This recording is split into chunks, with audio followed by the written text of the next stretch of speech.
Chapter 30. Sarm's Plan. Implanted. I heard the words from somewhere, vague, distant, and I tried to move, but could not. I opened my eyes to find myself looking into the twin fiery discs of the sinister-appearing rotund Pop. Behind him I saw a battery of energy bulbs that seemed to burn into my eyes. To one side I saw a brownish priest king, very thin and angular, wearing the appearances of age, but yet his antennae seemed as alert as those of any one of the golden creatures. My arms and legs were bound with bands of steel to a flat, narrow, wheeled platform. My throat and waist were similarly locked in place. "May I introduce the priest king, Cusk," said Pop, gesturing to the tall, angular figure who loomed to one side. So it was he, I said to myself, who formed Al-Ka and Bata, he the biologist who was among the first in the nest. I looked about the room, turning my head painfully, and saw that the room was some sort of operating chamber, filled with instrumentation, with racks of delicate tongs and knives. In one corner there was a large, ram-like machine with a pressurized door, which might have been a sterilizer. "I am Tarl Cabot of Koroba," I said weakly, as though to assure myself of my own identity. "No longer," smiled Pop. "You are now honored to be as I, a creature of priest kings." "You have been implanted," came from the translator of the tall, brownish figure beside Pop. I felt suddenly sick and helpless. Though I felt no pain, nor any of the discomfort I would have expected, I now understood that these creatures had infused into the very tissues of my brain one of their golden control webs that could be operated from the scanning chamber of the priest kings. I recalled the man from Ar, met upon that lonely road to Korriban so long ago, who like a robot had been forced to obey the signals of priest kings, until at last he had tried to throw over the net, and its overload had burned away the insides of his skull, giving him at last the freedom of his own mortal dust. I was horrified at what had been done, and I wondered what the sensation would be, or even if I would be aware of what was doing, when under the control of the priest kings. But most I feared how I might now be used to injure Misk and my friends. I might be sent back among them to spy, to foil their plans, perhaps even to destroy, perhaps even to slay Al-Ka and Bata and the other leaders, my friends all. My frame shook with the horror of what I had become, and seeing this, Pop chuckled. I wanted to get my hands upon his fat throat. "Who has done this?" I asked. "I," said Pop. "The operation is not as difficult as you might expect. I have performed it many times." "He is a member of the caste of physicians," said Cusk, "and his manual dexterity is superior even to that of priest kings." "Of what city?" I asked. Pop looked at me closely. "Treve," he said. I closed my eyes. It seemed to me that under the circumstances, while I was still my own master, I should perhaps slay myself. Otherwise I would be used as a weapon by Sarm, used to injure and destroy my friends. The thought of suicide has always horrified me, for life seems so precious, the mortal moments that one has so brief a glimpse of the vistas of reality. It seems to me should be cherished, even though they might be lived in pain or sorrow. But, under the circumstances, it seemed that I should perhaps surrender the gift of life, for there are some things more precious than life. Were it not so, I think life itself would not be as precious as it is. Kusk, who was a wise priest-king, and perhaps aware of the psychology of humans, turned to Pop. It must not be permitted to end its own life before the control web is activated, he said. Of course not, said Pop, and my heart sank. Pop wheeled the platform on which I lay from the room. You are a man, I said to him. Slay me. He only laughed.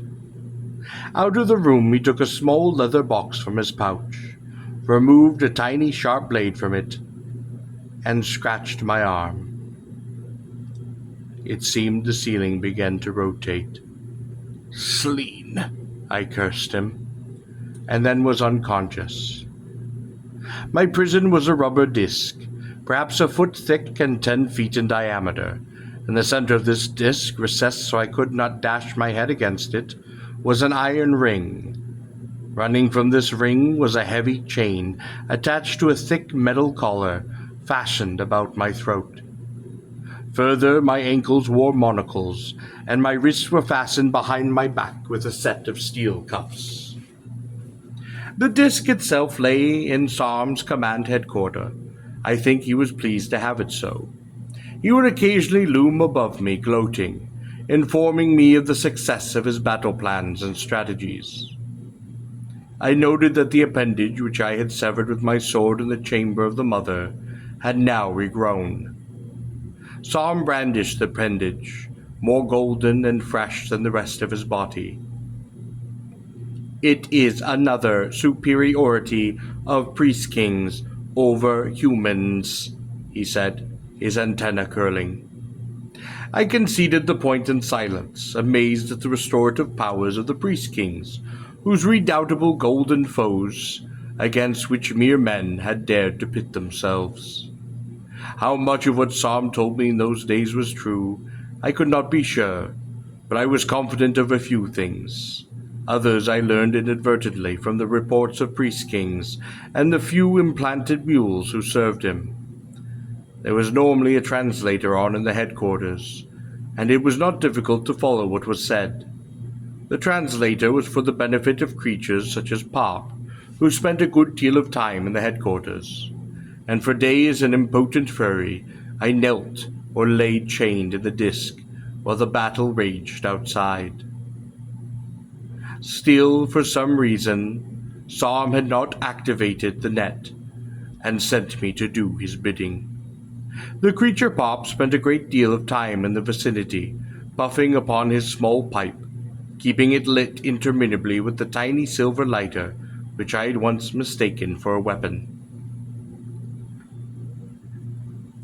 In the gravitational disruption was now no longer used. It turned out that Misk, not trusting Sarm from the very beginning, had prepared a disruption device which he would not have used had it not been for Sarm's own implement of that devastating weapon. But now that Misk's forces possessed a similar weapon, Sarm, in fear, set his own similar devices aside. There were new ships flying in the nest, I understood, ships that had been built by Misk's men, and discs that had now been armored by those of Sarm.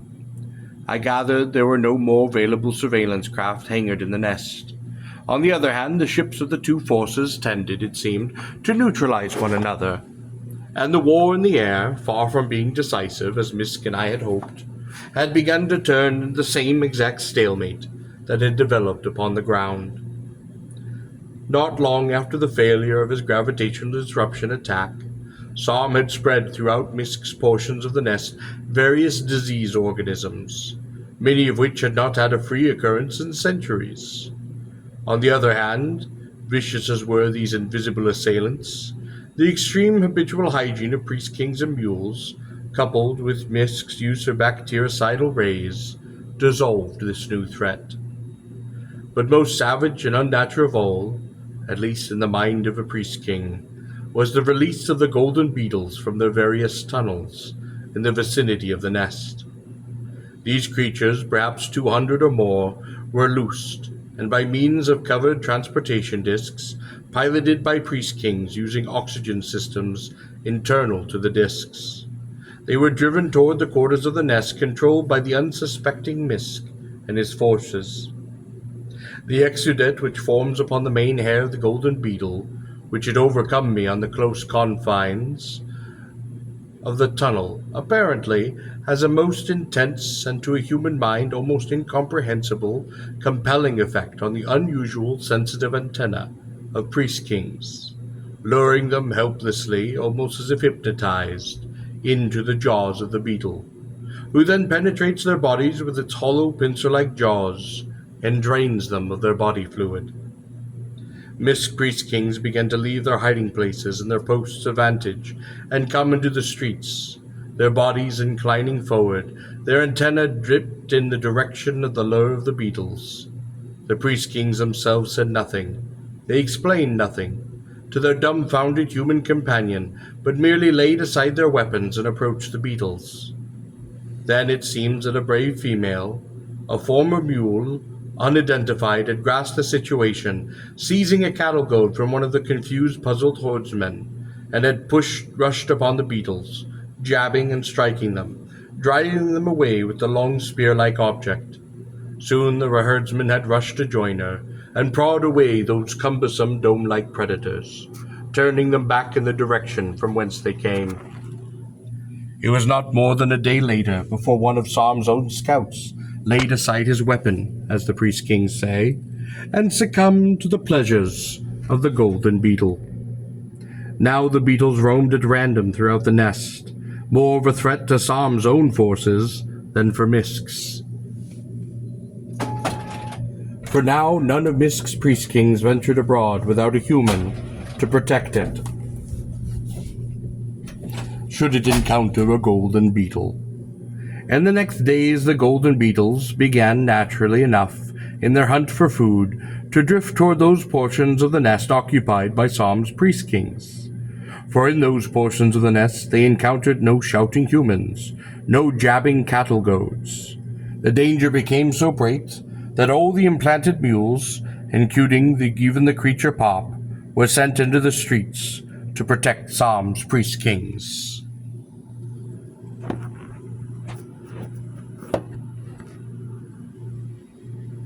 Oddly enough, to human thinking, neither Misk nor Sarm would permit their humans to slay the beetles. For priest kings, for a reason which I will later relate, find themselves normally unwilling to slay or even order the destruction of the dangerous fuse-winged creatures.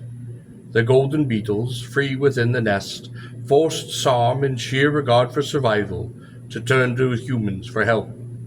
For humans, particularly in the well-ventilated areas of the nest, are relatively impervious to the narcotic odor of the beetle's mane, and odor which is apparently almost utterly overpowering to the particular sensory apparatus of the priest kings. Accordingly, Sarm broadcast throughout the nest his general amnesty for former mules, offering them again the opportunity to become the slaves of the priest kings. To his generous proposal he added, since it might not in itself be irresistible, a tub of salt per man, and 2 female mules should be provided after the defeat of Misk's forces, which presumably there would be captured females to distribute to the victors. To the females of Misk's forces he offered gold, jewelry, precious stones, delicious silks, the permission to allow their hair to grow, and male slaves. The latter again to be provided after the projected defeat of Misk's forces. To these proposals he added the very definitive considerations that his forces still substantially outnumbered those of Misk in both number of priest kings and firepower, that victory would be his inevitably, and this it would be well at such a time to be in his good favour. Whereas I would not have abandoned Misk in freedom to join the forces of Sarm, I was forced to admit that the probability of victory in the end would be his, and that his proposal might well be attractive to some former mules, particularly those that occupied a position of some importance in the nest prior to the war. I should not have been surprised, but I was, when the first deserter from the forces of Misk proved to be the treacherous Vicar of Tareev. My first knowledge of this came one morning, when suddenly I wakened in my chains to the fierce bite of a leather lash. "Awake, slave!" cried a voice. With a cry of rage, I struggled in my chains to my knees, pulling against the metal collar that held me to my place, and again the lash struck me, wielded by the gloved hand of a girl. Then I heard her laugh, and I knew who was my tormentor. Though her features were concealed in the folds of a silken veil, and she wore the robes of concealment, there was no mistaking her voice, her eyes, her carriage.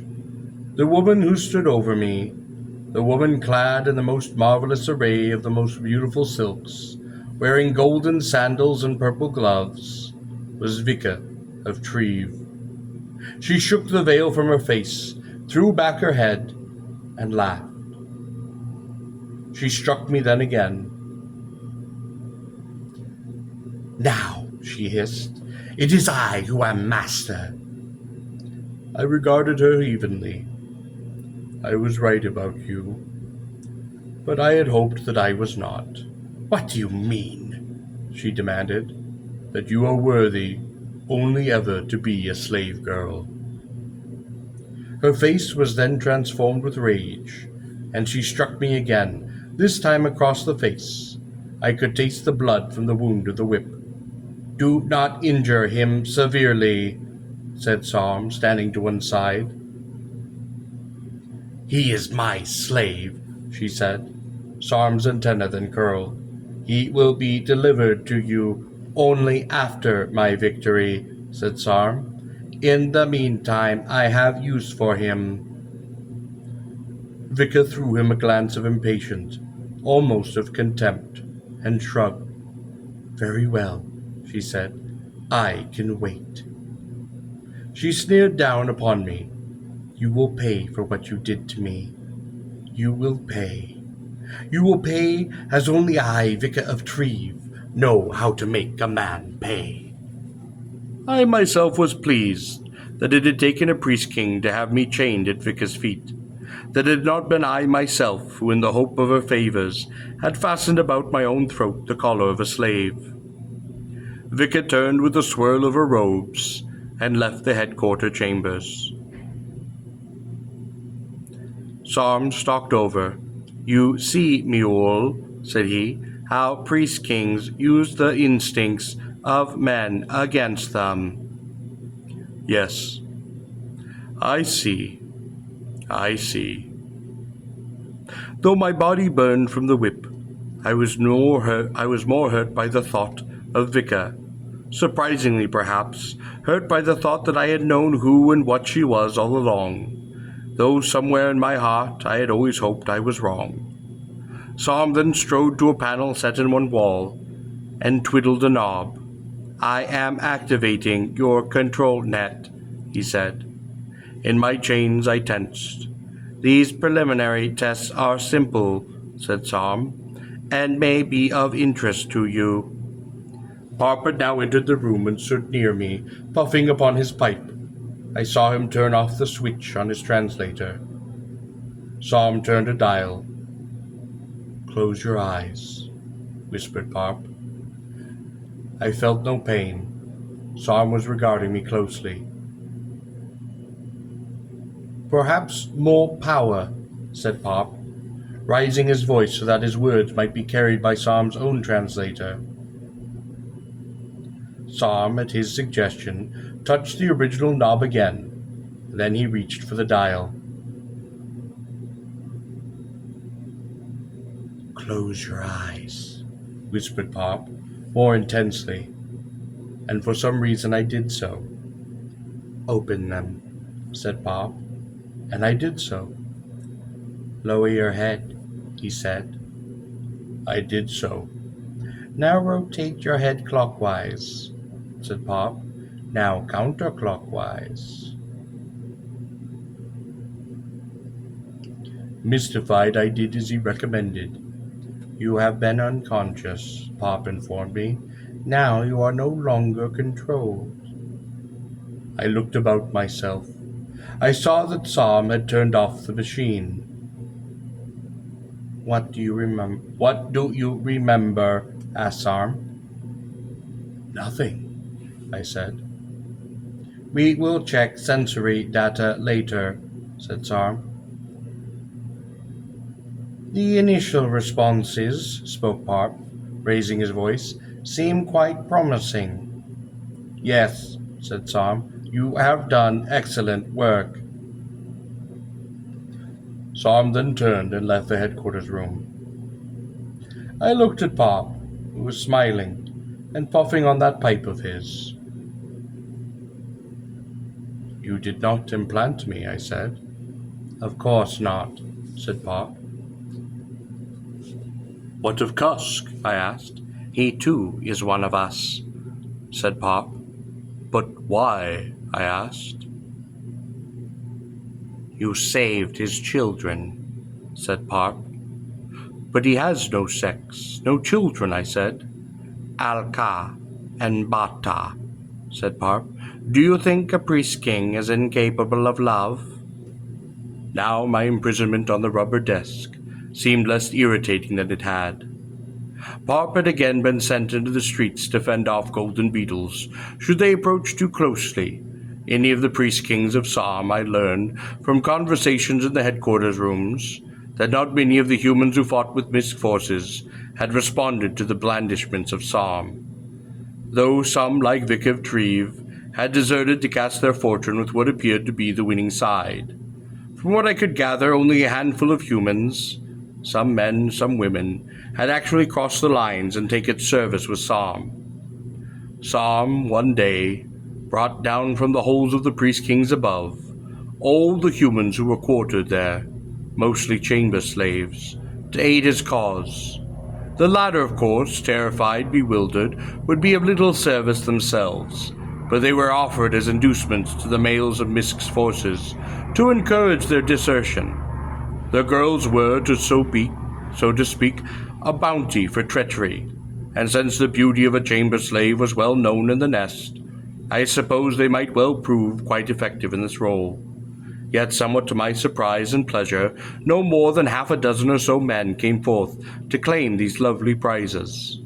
And as the war continued, I became more and more impressed with the loyalty and courage of the men and women serving Misk, who for a bit of fungus and water and freedom were willing to sell their lives in one of the strangest conflicts ever fought by men, boldly serving one of the most unusual causes that had ever asked for the allegiance of humankind.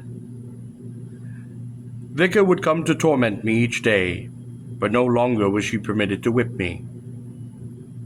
I suppose that there was reason for her hatred of me, but still I wondered upon its depth and its fury. She was latter given charge of my feeding, and she seemed to enjoy throwing scraps of fungus or watching me lap at the water in the pan she placed on the disk. I ate because I wished to keep what I could of my strength, for I might have need of it again. Sarm, who was normally in the room, seemed to take great pleasure in Vika's baiting me, for he would stand by antenna curling as she would insult me, taunt me, and sometimes strike me with her small fists. He apparently became rather fond of the new female mule, and upon occasion he would order her to groom him in my presence, a task which he seemed to enjoy.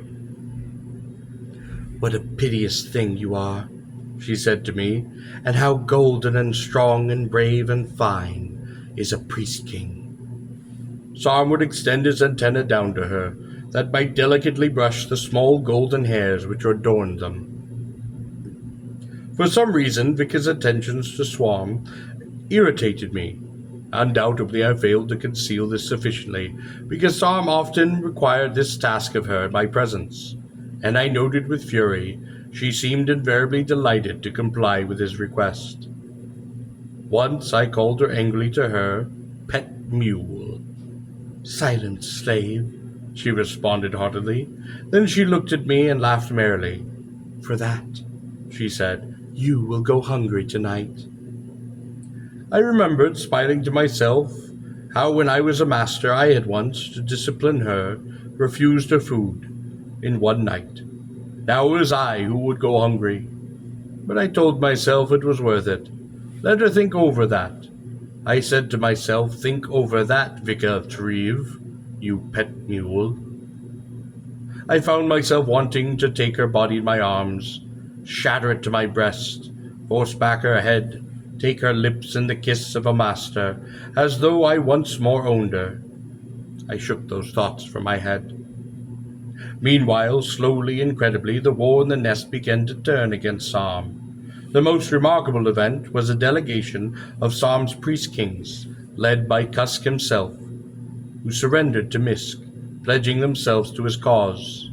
This transfer of allegiance was apparently the result of a long discussion and consideration by the group of priest-kings who had followed Sarm simply because he was firstborn, but had at many points objected to his conduct of the war, in particular to his treatment of the mules, his use of the gravitational disruption devices, and his attempt to spread diseases in the nest, and last, his, to a priest-king's thinking, hideous recourse of the golden beetles. Kusk and his delegation went over to Misk. While the fighting still hung in stalemate, there was no question at that time of their decision being motivated by considerations of personal interest.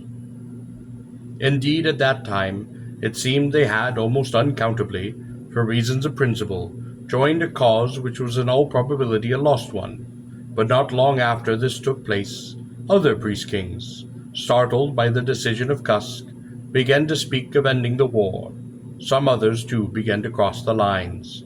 Growing more desperate, Sarm rallied his forces and armored 6 dozen transportation discs and swept into Misk's domain.